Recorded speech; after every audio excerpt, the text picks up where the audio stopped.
Bom, gente, avançando aqui na questão dos crimes ambientais, agora nossa missão é falar, acho que provavelmente do assunto mais importante que tem aqui, né? Que é a possibilidade de responsabilização criminal da pessoa jurídica por crimes ambientais. Então, vamos entender primeiro de onde que isso veio, né?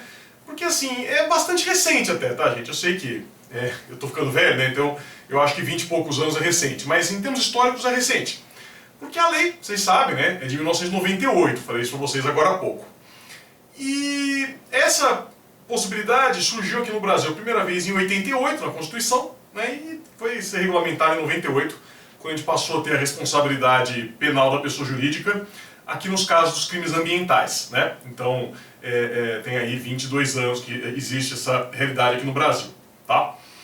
Isso, tradicionalmente, nunca aconteceu aqui no Brasil e também não é uma tradição assim muito grande em países de cultura romano-germânica, como é o nosso caso, né? Então, normalmente, né, quando eu estou falando aqui em países que têm a tradição romano-germânica, não se adota essa responsabilidade penal da pessoa jurídica, tá?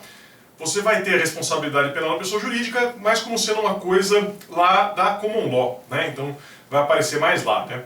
Tanto que na Alemanha, né, até hoje, esse é um assunto que enfrenta grande resistência, né? Então o Roxin mesmo, né, que é o meu autor favorito, vocês sabem, né? Ele fala que o ato da pessoa jurídica não é uma ação. Porque essas ações, na realidade, são de pessoas físicas, né? Que estão agindo, talvez, em nome, representando a pessoa jurídica. Sendo que a pessoa jurídica é uma ficção, né? A pessoa jurídica não faz nada. A pessoa jurídica não tem braço, não tem perna, né? Não consegue fazer nada.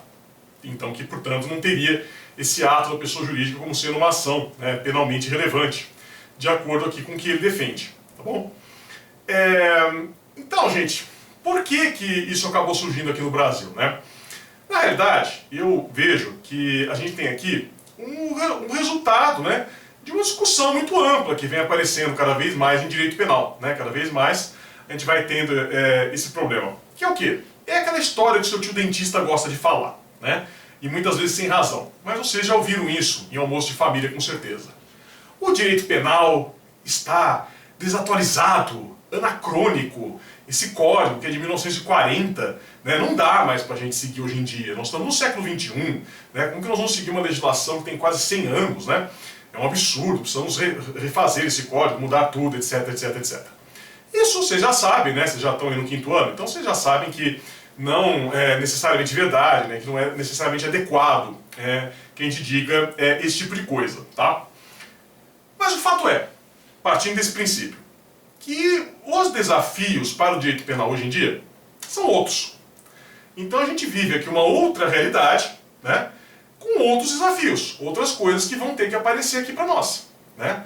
Porque, veja, gente, lá em 1940, né, quais eram os problemas mais graves que você tinha? Era um furto, né, às vezes um roubo, e quando era uma coisa muito séria, era um homicídio. Era isso.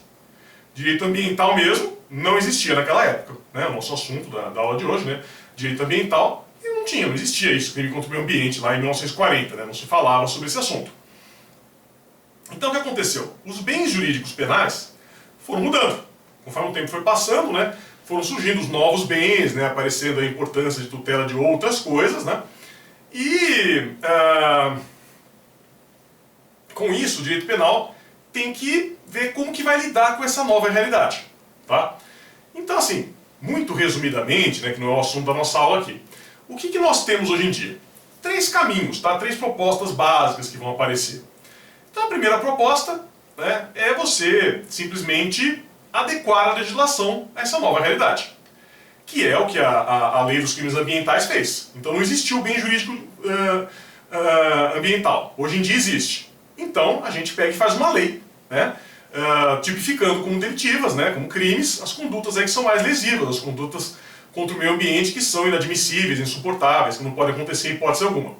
Então essa é uma solução que é muito adotada, né, em muitos lugares do mundo, e às vezes até de maneira exagerada, né? Então vocês sabem que também existe essa tendência de ficar criando muito crime, muita pena, né? Mas isso é uma outra história, tá? Então a primeira solução aqui possível é essa. Você vai lá e inventa, né, mais leis tipificando condutas para proteger bens jurídicos que não existiam antigamente. Essa é uma solução. Segunda solução que essa nunca saiu do papel, mas vocês já ouviram falar bastante, né? É aquela proposta, né, de uma segunda via do direito penal. Então, principalmente o professor Winfried Hassmann, lá na Alemanha, né, ele fez essa proposta do direito de intervenção para tutelar esses novos bens jurídicos, essa criminalidade do colarinho branco. O Silva Sanches, lá na Espanha, faz uma proposta semelhante, né? Aí vem o Jacobs e também faz aquela proposta do direito penal do inimigo, né, que seria um ramo de direito penal diferenciado para lidar com terroristas, né, que seriam inimigos da sociedade. Então, muito resumidamente, eu estou falando aqui muito rapidinho, porque não é o assunto principal, a gente teria, né, basicamente, a criação de outros ramos do direito, né, para ajudar o direito penal nessas tarefas. E uma terceira solução que aparece, que essa sim vai interessar para nós agora, é a possibilidade de responsabilização criminal da pessoa jurídica, tá? Porque de fato, gente, se vocês pararem para pensar, tá? E aqui eu não quero doutriná-los nem contra nem a favor esse tema, tá? Porque esse é um tema bem polêmico, cada um tem que ter a sua opinião. Então eu vou tentar dar argumentos para vocês aqui, em vários sentidos, né? De maneira que cada um consiga construir a sua convicção e defender o que lhe parecer mais conveniente. Mas o que vai acontecer, né? Atualmente, né, e essa é uma tendência que é ascendente, e eu acredito que isso vai acontecer cada vez mais, né, não é um fenômeno isolado ou que vai parar. A sociedade vem ficando mais complexa, né? Então, isso a gente observa até em escritório de advocacia, né? Então, assim, quando eu entrei na faculdade, 23 anos atrás, já estava acontecendo isso. Mas a gente ainda via muito, naquela época, né, final dos anos 90, a gente ainda via muito aquele escritório de bairro.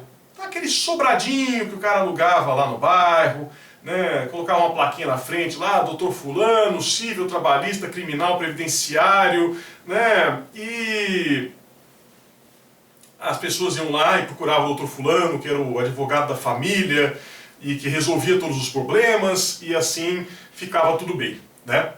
Aos poucos, né, gente, esse doutor fulano foi desaparecendo, e o que acontece com grande parte dos advogados hoje em dia, né, vocês estão no 5º ano, estão fazendo estágio, vocês sabem disso.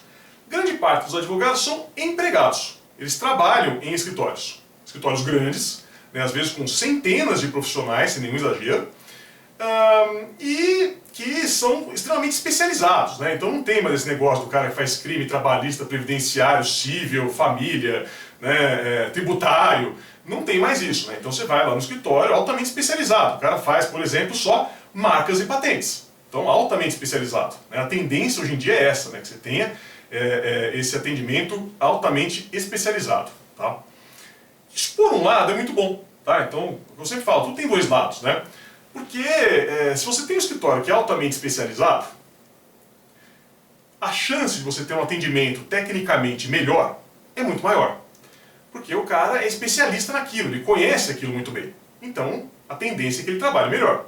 Digo por mim, gente, eu sei um pouco de direito penal, eu sou professor de direito penal. Se você me der um processo civil para eu tocar, eu sento e choro. Claro, eu sou formado em direito. Se precisar, eu faço. Já tive que fazer algumas vezes na minha vida, infelizmente, né? Porque eu falo de direito civil, eu tenho até urticária, né? Direito civil é uma coisa horrorosa. Mas assim, vai ser muito sofrido para mim tocar um processo civil, vou ter que estudar bastante, pensar, esquentar minha cabeça. E provavelmente eu vou oferecer um serviço pior do que um civilista ofereceria. Então você ter um profissional especializado é uma vantagem, né? Você vai ter aí um serviço melhor. Só que qual que é o problema, né, quando você tem um escritório muito grande? Que é o que vai interessar para nós aqui no que diz respeito à responsabilidade penal da pessoa jurídica. Muitas vezes fica difícil você achar o responsável. Então deu alguma coisa errada? Quem que é o culpado? Quem que fez aquilo? Aqueles probleminhas de nexo causal, né, que vocês já conhecem, são complicados. Então, é complicado, né? Porque quando você tem o escritório lá do Dr. Fulano, lá o sobradinho, lá na vila, se der alguma coisa errada no processo, o cliente vai lá e come o fígado do Dr. Fulano, fala, Dr. Fulano, como que você fez isso, como você perdeu o prazo, não sei o quê. E o Dr. Fulano vai ter que enfiar o rabo entre as pernas e falar, é verdade, né? Peço desculpas. Quando você vai numa empresa muito grande, ele não precisa ser escritório de advocacia, tá? É muito difícil, né? Quem que foi que fez a coisa errada? Né? Ah, foi o fulano que fez. Ah, mas por que ele fez? Ah, porque o chefe dele mandou. E por que o chefe mandou? Porque foi uma decisão do conselho.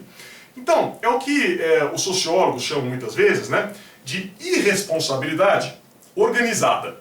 Ou seja, As organizações são tão grandes, são tão organizadas, que você não consegue encontrar um responsável, não consegue encontrar um culpado pelo que aconteceu, tá? Por isso, irresponsabilidade é organizada, tá? Essa que é a ideia. Então, numa situação como essa, você responsabilizar a pessoa jurídica pode ser uma solução interessante. Porque às vezes, de fato, né, entre muitas aspas, né, a culpa é da pessoa jurídica, foi algo que foi feito em interesse da pessoa jurídica. Então esse é o caminho que a nossa lei traz, né? Lembrando, tá? Se alguém tiver essa dúvida, vamos tirar desde já, que eu poder responsabilizar a pessoa jurídica não impede em absoluto a responsabilização da pessoa física, tá? Então se eu descubro que teve uma pessoa física, lá empregada da empresa, que cometeu um crime, eu posso eventualmente ter a responsabilidade da empresa, como pessoa jurídica, e também da pessoa física, tá? Então é isso que vai acontecer. Dito isso, quais são os problemas, né? Então quem quiser se aprofundar, pode pegar lá a tese de doutorado do meu querido professor Sérgio Salomão Checaira, né? Ele tem a tese de doutorado dele, está publicada, tem para vender aí em qualquer livraria jurídica, se chama justamente Responsabilidade Criminal da Pessoa Jurídica. Que ele vai fazer um estudo bem aprofundado dessa questão, e já adianto que ele se coloca favoravelmente, tá? O professor Checaira é a favor dessa responsabilidade, mas ele tenta trazer lá de uma maneira isenta, né, argumentos tanto favoráveis quanto contrários. Então acho que é uma leitura muito bacana para você que quer conhecer um pouco mais sobre esse tema, tá? Vou muito resumidamente, né, trazer assim, algumas ideias que aparecem lá no livro dele. Então a primeira coisa, né, conceito de culpabilidade. Veja, todos nós aprendemos na faculdade que crime é fato típico, antijurídico e culpável. Portanto, para eu ter um crime precisa ter culpabilidade. E aprendemos também que culpabilidade é a reprovação pessoal pela conduta típica e antijurídica. Reprovação pessoal. Aí ferrou, né? Porque quando eu falo de uma pessoa física cometendo um crime, eu posso reprovar essa pessoa, falar que o Zumiro, né, fez uma coisa errada, não deveria ter feito aquilo. Agora, se eu estou falando de pessoa jurídica, né, pessoa jurídica não é uma pessoa. Vocês sabem disso tão bem quanto eu, principalmente quem é civilista. Pessoa jurídica, ela é uma ficção, é uma mentira. Pessoa jurídica não existe, né? A gente inventou essa história de pessoa jurídica para conseguir resolver, né, alguns problemas aqui da vida em sociedade, mas ela não existe. Então, o que seria, né, essa culpabilidade, né? O que seria essa reprovação pessoal, né? Mesmo problema, né, mesma coisa, é a questão da vontade. Vocês sabem, gente, aqui no Brasil a gente adota teoria finalista da ação, lá do Hans Welzel. E essa teoria finalista da ação trabalha muito com essa questão aqui da vontade, do dolo, né, da intenção e tudo mais. Será que a pessoa jurídica tem vontade? Ela, a pessoa jurídica, tem vontade? Ou será que ela não está só refletindo uma vontade que é do dono dela? É um outro problema, né? Da mesma forma que eu não consigo falar em reprovação pessoal, eu não consigo falar em vontade da pessoa jurídica. É claro, se eu estou falando de uma empresa muito pequena, então eu estou falando da padaria lá do seu Joaquim que fica na esquina. E aí o seu Joaquim faz alguma coisa errada, ele é o dono da padaria, então, né, está coincidindo aqui a vontade, tem uma pessoa física por trás que tem vontade, que como ele é o dono da padaria, a vontade é dele. Mas vamos pensar numa empresa grande, gente. Aquela ideia da irresponsabilidade organizada que eu comentei com vocês. Numa empresa grande, muitas vezes você não tem um dono, né? Não tem lá uma pessoa que manda, uma pessoa que faz acontecer as coisas lá, né, da forma como ela acha melhor. Isso muitas vezes não vai acontecer. O que você vai ter? Você tem as decisões mais importantes sendo tomadas por colegiados. Então são órgãos lá de várias pessoas que votam. E aí tem gente que vota a favor, gente que vota contra, ganha a maioria, né? Então, a gente poderia até tentar cozinhar aqui um pouco o raciocínio e dizer, olha, a vontade da pessoa jurídica, nesse caso, é a vontade dos seus órgãos, dos órgãos colegiados, que não necessariamente é a mesma vontade da pessoa física. Então a reprovabilidade seria dessa decisão de vontade. Poderíamos ir por essa linha, tá? Não vejo problema, tá, gente? Do ponto de vista teórico, isso é plenamente possível. Mas não está totalmente de acordo com a teoria do delito. Tudo bem, a gente atualiza a teoria do delito, né? Então, vamos rever o conceito de vontade, o conceito de culpabilidade, né? Não precisamos deixar a teoria do delito estática, né, como ela era lá quando o Belling fez o sistema, né, mais de 100 anos atrás. A gente pode pensar em atualização, né? A questão que se põe aqui é, agora fazendo o papel do advogado do diabo, será que essas atualizações são necessárias? Será que essas atualizações são boas? Será que a gente precisa disso? É uma pergunta, né? Porque penalista gosta muito de falar, né, eu inclusive falo muito isso, que a gente não pode deixar o direito penal se expandir, temos que evitar que o direito penal fique muito punitivista, não sei o que, não sei o que lá. Então a gente vai pensar agora em formas de deixar o direito penal mais punitivista, expandindo a sua atuação. É uma coisa um pouco complicada, tá? Então fica aqui para a gente pensar. E tem uma outra questão, né, gente? Que já que estamos falando aqui de vontade, de culpabilidade, outro problema que aparece. Veja, vocês aprenderam lá no primeiro ano, quando vocês estudaram aquele livrinho magnífico, né, chamado Os Delitos e das Penas, do Beccaria, que ele já diz, né, que a pena não passará da pessoa do apenado. É o famoso princípio da personalidade das penas, né? Então, eu não posso punir alguém por um crime cometido por outra pessoa, né? Não existe responsabilidade objetiva em direito penal, vocês sabem disso. Só que, quando eu falo em responsabilização criminal da pessoa jurídica, eu, de certa forma, estou abrindo essa porta. Porque, veja, se eu estabeleço uma pena para a pessoa jurídica, uma pena de multa, por exemplo, eu faço a pessoa jurídica pagar lá uma multa altíssima, eu estou prejudicando todo mundo que trabalha lá. Todo mundo. Inclusive quem não teve nada contra, não teve nada a ver com aquela decisão, né? Então o cara que é faxineiro pode perder o emprego por causa disso, porque a empresa não vai ter dinheiro para pagar, né? E também pode ser a pessoa que até participou da decisão, mas foi contra. Então vamos pensar naquele exemplo, né? A decisão de um órgão colegiado, que você tem aí o voto vencido. Daí o cara que foi contra, ele vai ser punido também por tabela, né? Porque vai punir a empresa inteira. Então esse é um problema, tá? E por fim, o problema que é mais famoso, mas é o menos grave, na minha opinião, tá? Esse aqui não é um problema tão sério assim, muito embora seja o mais famoso, é o problema que todo mundo fala. É o mais óbvio, né? Não tem como eu colocar uma pena privativa de liberdade para uma pessoa jurídica. Não tem mesmo. Como que eu faço? Faço um cercadinho assim e falo, olha, não sai daí, hein? Você está presa, não pode sair. Obviamente isso não vai ser possível, né? Então, que penas que tem para a pessoa jurídica? Nós vamos falar mais pra frente. Mas você vai ter prestação de serviços à comunidade, pena de multa, né? Essas outras penas que são possíveis para pessoa jurídica sem problema nenhum. E aí vem a crítica. O que os críticos dessa possibilidade de responsabilização penal da pessoa jurídica vão falar aqui? Que se é para aplicar a pena de multa, se é para aplicar essas outras penas alternativas, eu não preciso do direito penal. Porque o direito penal serve para prender. Essas outras penas eu posso aplicar administrativamente. Então, para que eu preciso de uma multa penal? Aplico uma multa administrativa, como sempre teve, né? Então, veja, gente, isso é mais ou menos verdade, como eu falo para vocês, né? Tudo tem os dois lados, tá? E essa é a beleza do direito, né? Não tem uma resposta certa, não tem uma resposta definitiva para qualquer problema que seja. Porque, veja, acho um pouco equivocado a gente pensar, né, na pena privativa de liberdade como sendo da essência do direito penal.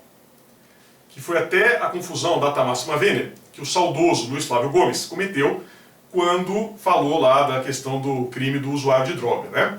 Que ele falou que não seria mais crime porque não teria pena privativa de liberdade. Esse entendimento me parece equivocado, porque o direito penal, ele não é pena privativa de liberdade. Muito pelo contrário, historicamente, né, a gente teve durante muito mais tempo pena de morte do que pena privativa de liberdade.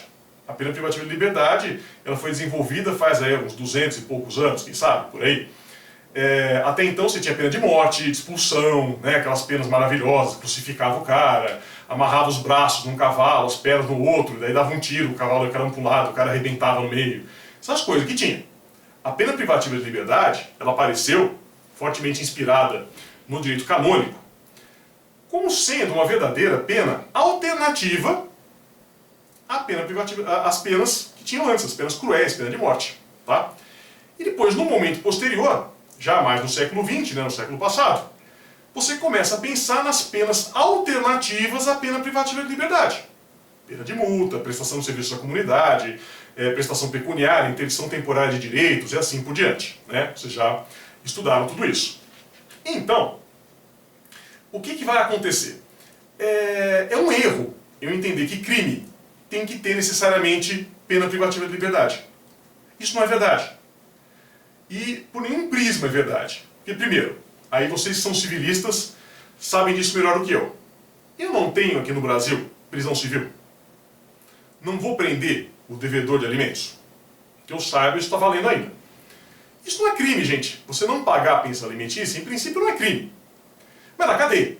E é uma cadeia que não é penal, porque não gera nenhum efeito da condenação.